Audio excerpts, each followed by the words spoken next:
अस्सलाम वालेकुम। तो आज का हमारा टॉपिक है light independent reaction, also known as dark reaction or Kelvin-Benson cycle of photosynthesis. ठीक है? So the second phase of photosynthesis results in the fixation of atmospheric carbon dioxide into sugar phosphates. This part of photosynthesis does not require light energy directly, therefore it is generally termed as the dark reaction. These reactions, which require chemical energy in the form of ATP and NADPH2, are collectively known as the Kelvin-Benson cycle. Now, during this cycle, carbon dioxide is reduced to triose phosphate, which is also called as phosphoglyceroldehyde and dihydroxyacetone phosphate, and subsequently via other metabolic pathways to carbohydrates. ये क्या है? Let's discuss about it now. तो basically हमारे पास कहते हैं जो second phase of photosynthesis होता है, इसके अंदर हमारे पास हो क्या रही है? इसके अंदर हमारे पास fixation of atmospheric carbon dioxide हो रही है इनटू शुगर फॉस्फेट्स। तो बेसिकली हमारे पास एटमॉस्फेयर के अंदर जो कहते हैं कार्बन डाइऑक्साइड जो मौजूद है, ये बाइंड कर जाता है एक शुगर फॉस्फेट मॉलिक्यूल के साथ, और इस प्रोसेस का नाम कहलाता है कार्बन डाइऑक्साइड फिक्सेशन, या फिर कार्बन फिक्सेशन कहते हैं इसको। Now this part of photosynthesis does not require light energy directly, therefore it is generally termed as the dark reaction. यानी इस पार्ट ऑफ फोटोसिंथेसिस के अंदर हमारे पास लाइट एनर्जी की डायरेक्ट इस्तेमाल नहीं होती है, मगर हमारे पास कौन सी टाइप ऑफ एनर्जी इस्तेमाल की जा रही है इन रिएक्शंस के अंदर? हमारे पास इस्तेमाल की जा रही है केमिकल एनर्जी, और वो किस फॉर्म में इस्तेमाल की जा रही है? In the form of ATP and NADPH2। ठीक है? Now these are collectively these reactions जिनके अंदर हमारे पास केमिकल एनर्जी इस्तेमाल की जा रही है, they are collectively called as the Calvin Benson cycle. और इस साइकिल के अंदर हमारे पास सबसे पहली चीज क्या हो रही थी? That carbon dioxide is reduced to triose phosphate, जिसका नाम विच इज इन टर्न कहते हैं हमारे पास with along with other chemicals such as phosphoglyceroldehyde and dihydroxyacetone phosphate। इसको मेटाबॉलिक पाथवेज के जरिए कार्बोहाइड्रेट्स में कन्वर्ट किया जा रहा है। The type of plants in which first stable product is glycerate 3-phosphate, which is also called as PGA, contains 3 carbon atom and thus are called carbon 3 plants, C3 plants, and the cycle is called as C3 cycle। तो जितनी भी plants हैं जो during की light independent reaction के अंदर जिनका सबसे पहला स्टेबल जो प्रोडक्ट बन रहा है ग्लिसरेट 3-फॉस्फेट, या फिर PGA भी इसको कह सकते हैं, इट कंटेन्स 3 कार्बन एटम्स। कितने? 3 carbon atoms, right? So carbon 3 plants कहलाते हैं ये, और इस वजह से इस साइकिल का नाम दिया जाता है called C3 cycle. So we got couple of names. सबसे पहले हमें याद रखना है कि कौन कौन से डिफरेंट टाइप्स के नाम इस्तेमाल किए जा सकते हैं इसके लिए। You can refer to this phase of photosynthesis as a light independent reaction, या फिर डार्क रिएक्शन भी कह सकते हैं, and at the same time Calvin Benson cycle भी कह सकते हैं। मगर अगर किसी प्लांट में अगर हमें नज़र आ रहा है कि यार सबसे पहला जो स्टेबल प्रोडक्ट इस चेन रिएक्शन के अंदर जो बन रहा है वो अगर ग्लिसरेट 3-फॉस्फेट है, तो हम लोग क्या कहेंगे? C3 साइकिल भी कह सकते हैं इसको। क्यों? क्योंकि इसके अंदर कहते 3 कार्बन एटम्स की मौजूदगी है, right? So Kelvin cycle consists of 13 main reactions, 13 main reactions catalyzed by 11 enzymes। और C3 साइकिल जो हमारे पास है इसको 3 डिस्टिंक्ट फेजेस में फर्दर की कहते हैं इसको क्लासीफाई करते हैं, ताकि हमारे लिए आसान हो जाए उसको कहते स्टडी करना into 3 distinct phases। तो हमारे पास सबसे पहला जो कहते जो फेज है, it is called as carboxylation और कार्बन फिक्सेशन। नाउ इसमें क्या हो रहा है, इसके अंदर हमारे पास carbon dioxide is fixed into organic molecules. कौन से ऑर्गेनिक मॉलिक्यूल्स हैं, we going to discuss them soon. Then, secondly, we got reduction or synthesis of phosphoglyceraldehyde. Reduction or synthesis of phosphoglyceraldehyde by the reduction of organic molecules. Thirdly, हमारे पास आ रही है regeneration. Regeneration में basically हमारे पास क्या हो रहा है, where the reduced carbon can be utilized either to regenerate the carbon acceptor molecules or for metabolism. These phases are discussed in detail in the following section. Alright, so basically हमारे पास कहते during regeneration phase, इसके अंदर हमारे पास कहते जो reduced carbon जो मौजूद है, या तो वो कहते मेटाबॉलिज्म में चले जाएगा, या फिर वो कहते रिकन्वर्ट हो जाता है into कार्बन एक्सेप्टर मॉलिक्यूल्स के अंदर. Let's discuss about carboxylation. Now, carboxylation, this is the first and key reaction of Kelvin's cycle, where ribulose 1,5 biphosphate, so a very important chemical, हमारे पास है ribulose biphosphate, 1,5 biphosphate, is combined with atmospheric carbon dioxide to produce a short-lived 6-carbon intermediate. किस चीज़ से combine हुआ? With the atmospheric carbon dioxide to produce a short-lived 6-carbon intermediate, which breaks down into 2 molecules of glycerate 3-phosphate. तो basically हमारे पास carboxylation में क्या हो रहा है, सबसे पहले ये हुआ कि कार्बन डाइऑक्साइड हमारे पास कितने कंबाइन हुई with a molecule called ribulose 1,5 biphosphate, जिसको हम लोग इन शॉर्ट RUBP से डिनोट करते हैं. अब RUBP कहते हमारे पास कन्वर्ट हुआ एक 6-कार्बन इंटरमीडिएट मॉलिक्यूल के अंदर. इंटरमीडिएट बेसिकली कहते हम लोग इससे इस्तेमाल कर रहे हैं because we do not need to know the name कि ये 6-कार्बन मॉलिक्यूल कौन सा है, बस हमें याद रखना है कि यार ये एक छोटा सा एक मॉलिक्यूल है, ये बेसिकली जिसकी कहते हैं हाफ लाइफ काफ़ी छोटी होती है. और ये किस चीज़ में स्प्लिट हो जाता है, it splits into 2 molecules of glycerate three phosphate. Now important चीज़ जो हमें याद रखनी है कहते हैं अलोंग इन ड्यूरिंग कार्बोक्सिलेशन कि कौन सा एंजाइम इस्तेमाल किया जा रहा है, और इस एंजाइम का नाम है हमारे पास राइबुलोज 1,5 बाइफॉस्फेट कार्बोक्सिलेज, जिसको हम इन शॉर्ट कहते कह सकते हैं रुबिस्को. ना रुबिस्को हमारे पास एक एंजाइम है जो कार्बोक्सिलेशन को कहते हैं ब्रिंग अबाउट करके दिखा रहा है, it helps to bring it about. अगर हमारे पास रुबिस्को नहीं होगा तो हमारे पास carboxylation will not be able to take place effectively, या फिर हो ही नहीं पाएगी. तो रुबिस्को की एक फन फैक्ट ये है हमारे पास, it is relatively the world's most common enzyme that is found because there are lots of plants in our planet, right. So हमारे पास बहुत सारा गेटेड रुबिस्को मौजूद है in these green plants.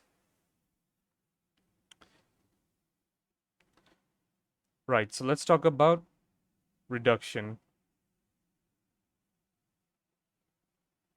Now, reduction, this phase of the Kelvin cycle comprises a series of freely reversible reactions. So, freely reversible reactions. ये एक important point हो गया हमारे पास. During this phase, G3P हमारे पास कौन सा था कि glycerate 3-phosphate. Glycerate 3-phosphate is reduced to glycerate 1,3 biphosphate. So हमारे पास ये एक important point हो गया, G3P is reduced to glycerate 1,3 biphosphate, जिसको in short हम लोग कहते हैं denote इस तरह करते हैं G1, 3P से. And then triose phosphate.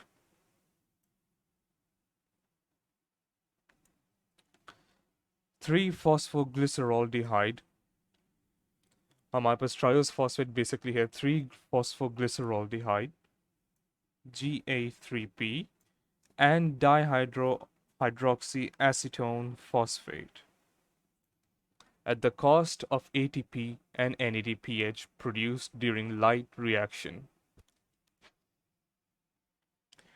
तो बेसिकली हमारे पास रिडक्शन में क्या हो रहा है? नाउ रिडक्शन के अंदर हमारे पास बेसिकली ये हो रहा है कि these are a series of freely reversible reactions, यानी फॉरवर्ड रिएक्शन बैकवर्ड रिएक्शन दोनों मुकम्मल तौर पे किए जा रहे हैं या फिर हो भी सकते हैं. ड्यूरिंग दिस फेज हमारे पास ग्लिसरेट 3 फॉस्फेट जो था वो रिड्यूस हो गया ग्लिसरेट 1,3 बाइफॉस्फेट में, एंड देन ये जी ग्लिसरेट 1,3 बाइफॉस्फेट कन्वर्ट हुआ हमारे पास किस में? Triose phosphate. जो हमारे पास ट्रायोज फॉस्फेट्स जो मौजूद हैं वो कौन कौन से हैं? 3-phosphoglyceroldehyde and dihydroxy acetone phosphate, जिसको हम लोग क्या कहते हैं केमिकली डिनोट किस तरह कर सकते हैं? GA3P for phosphoglyceraldehyde and for dihydroxy acetone phosphate DHAP. और इसको रिडक्शन में कहते हैं हमारे पास जो हो रही है this requires ATP and NADPH. और ये ATP एंड NADPH जो हम लोग इस्तेमाल कर रहे हैं इसके अंदर रिडक्शन रिएक्शन के अंदर, कहाँ से हमारे पास इसके लिए एनर्जी आ रही है और ये NADPH? ये है इसका आंसर, ये है कि हमारे पास लाइट रिएक्शन में जो प्रोड्यूस होए गए. तो लाइट रिएक्शन के अंदर जो हमारे पास ATP एंड NADPH जो इस्तेमाल किए गए थे वो हमारे पास लाइट इंडिपेंडेंट रिएक्शन में काम आ रहे हैं. सो इन समरी हमारे पास रिडक्शन के अंदर हमारे पास ये है कि ये केमिकल इक्वेशन पूरी डिनोट करके दिखा रही है हमारे पास कि क्या क्या बन रहा है. और ये रिएक्शन हमें बेसिकली दिखा रहा है that 6 molecules of glycerate 3-phosphate plus 6 ATP plus 6 NADPH convert हुआ किस चीज में? हमारे पास ट्रायोस फॉस्फेट में, ट्रायोस फॉस्फेट में कन्वर्ट हो गया ये हमारे पास along with 6 AT. और फिर हमारे पास कितने, क्योंकि ATP इस्तेमाल किया गया तो हमारे पास 6 मॉलिक्यूल्स ऑफ ADP रह गए. और रिडक्शन हुई, रिडक्शन हमारे पास क्या होती थी ऑर्गेनिक केमिस्ट्री में? अगर सबसे देखा जाए तो सबसे आसान टर्म कहते रिडक्शन के लिए है is the removal of hydrogen. ठीक है, द रिमूवल ऑफ हाइड्रोजन हो रही है. तो as we can see NADPH convert हो गया किस चीज में? NADP के अंदर. लास्टली हमारे पास रह गए 6 phosphates, 6 free phosphate groups. Right. So we're done with reduction. Now let's talk about regeneration. Now regeneration, many carbon rearrangement takes place during this phase. 3 carbon compounds are rearranged to form 5 carbon units, including the primary acceptor molecule, RUPP. This stage involves enzymes 5 to 11. Okay, so basically regeneration में हमारे पास ये याद रखना है हमें 3 carbon compounds are rearranged to form 5 carbon units, including the primary acceptor molecule RUBP.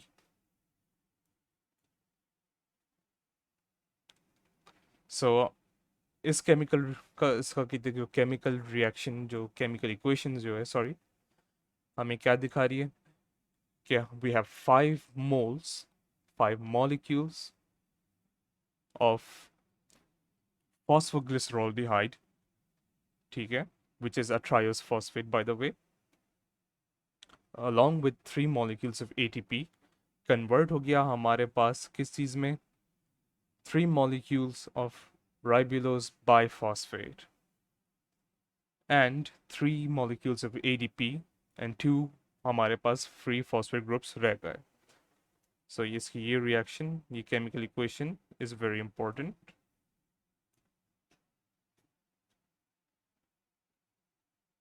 Right.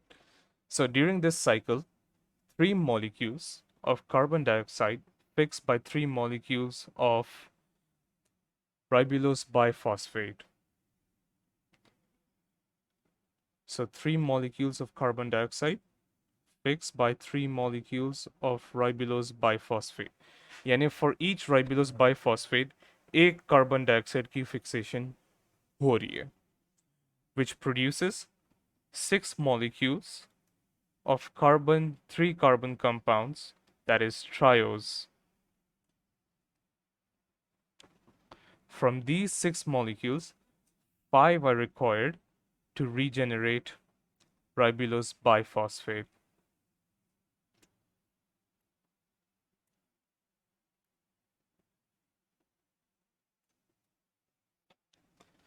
तो हमारे पास क्या कहते हैं 3 molecules of carbon dioxide जो थी उनके पास से हमारे पास फिक्स होके बने कहते 3 molecules of ribulose, sorry, 3 molecules of carbon dioxide fixed by 3 molecules of ribulose biphosphate. ठीक है, देन हमारे पास कहते हैं इससे क्या प्रोड्यूस हुआ 6 molecules of 3 carbon compounds, जो हमारे पास कौन सा है ट्रायोस. अब 6 की अब क्या कहते हैं इसमें से हमारे पास जो 6 molecules of 3 carbon compound जो बना था हमारे पास, इसमें से 5 तो इस्तेमाल किए गए रीजनरेशन ऑफ राइबुलोस बाइफॉस्फेट के लिए, और उसमें से हमारे पास कौन सा बच गया, एक मॉलिक्यूल ऑफ 3 कार्बन कंपाउंड अभी भी रहता है. अब वो किधर जा रहा है, अब इसकी कहते फेट होती है हमारे पास, क्योंकि एक मॉलिक्यूल रह गया ऑफ 3 कार्बन कंपाउंड, सॉरी. तो इसके अंदर हमारे पास इसकी फेट रह गई है, और इसकी फेट हमारे पास ये है कहते कि इट कुड ईदर री एंटर द साइकिल, और या फिर it could be used for starch synthesis within the chloroplast, or it can be exported via phosphate translocator to cytosol for sucrose synthesis. तो बेसिकली हमारे पास ये है कहते कि या तो वो रीजनरेशन के लिए इस्तेमाल किया जाएगा, या तो वो साइकिल के अंदर फिर से री एंटर हो जाएगा ये 3 कार्बन मॉलिक्यूल, और या फिर कहते हैं हमारे पास ये होगा या तो वो स्टार्च सिंथेसिस के लिए चले जाएगा या फिर सुक्रोज सिंथेसिस के लिए चले जाएगा. For the net synthesis of one glycerate 3-phosphate molecule, the Kelvin cycle consumes a total of 9 molecules of ATP and 6 molecules of NADPH. So basically, for the net synthesis of one glycerate phosphate molecule, the Kelvin cycle consumes a total of 9 molecules of ATP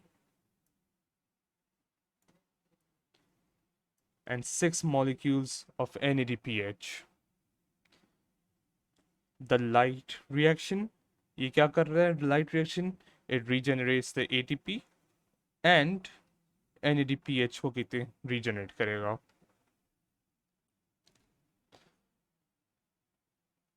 Now the glycerate phosphate spun off from the Kelvin cycle becomes the starting material for metabolic pathways that synthesize other organic compounds, including glucose and other carbohydrates. तो Calvin cycle हमारे पास metabolic activities के लिए काफ़ी important है, या तो कहते for example हमारे पास कहते डिफरेंट टाइप्स सिंथेसिस हो रही है उसके लिए काफ़ी इंपॉर्टेंट है, इंक्लूडिंग ग्लूकोज, या फिर हमारे पास सुक्रोज की भी हो गई और स्टार्च की भी.